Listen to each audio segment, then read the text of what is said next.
G'day ice cream lovers, my name's Steve Christensen. I'm always a bit cognizant of this shot because sometimes my hands look massive. They don't even look like my hands, they look like giants' hands. But because we're using a it kind of looks like I've got giant hands. Thank you to our episode sponsor, which is the Chocolate Chop Ice Cream Company. Based in Madison, Wisconsin, make some great ice cream. If you're in Madison, you can stop into one of their shops. If you're not in Madison and you're considering maybe buying ice cream to resell, talk to Dave, talk to Sarah, talk to Talia. Great crew up there, chocolatechopicecream.com. The link is down below. Little hands, big hand. The link is down below. Click on the link, tell them that the Ice Cream Bloke sent you.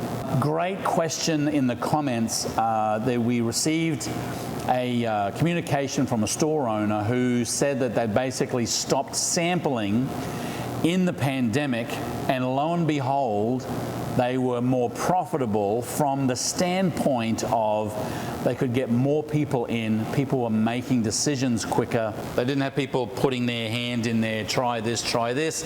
People came in, they ordered, they left, faster volume, more money. So the question was, is sampling dead? Is sampling dead?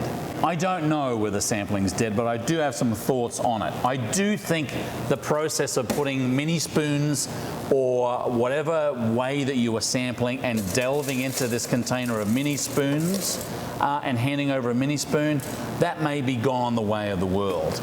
I know a lot of stores really like the process of the reusable stainless sample spoon.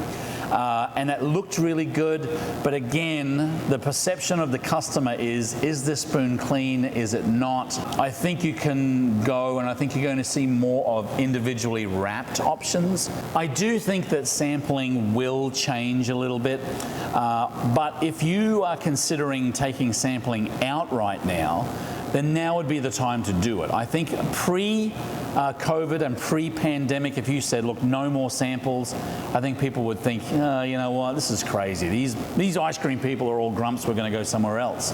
But now that everyone is just so concerned a little bit about that multiple contact product, scoopable product, what's being touched, what's not being touched, if you're going to make that change, I guess now would be the time to make it. And I think the general perception of the general public would be, we understand why. And the point was made that when I go to a restaurant, I don't get to sample the mac and cheese before I order it. I don't get a little bite of the cheesecake before I order it. So why am I doing that with ice cream?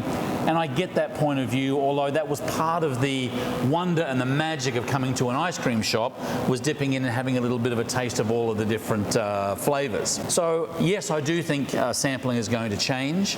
I think there'll be sampling in some way, shape or form in our industry just because we base a lot of our marketing on sampling, whether that be now a small amount in a single cup, food cost or paper cost goes up.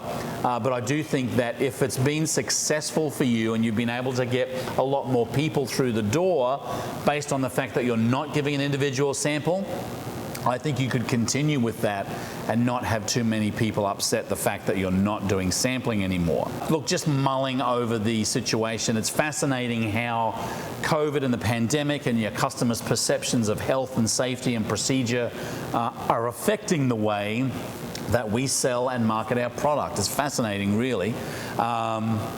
I'd be interested in your thoughts. Do you sample? Did you stop sampling? Will you continue to sample?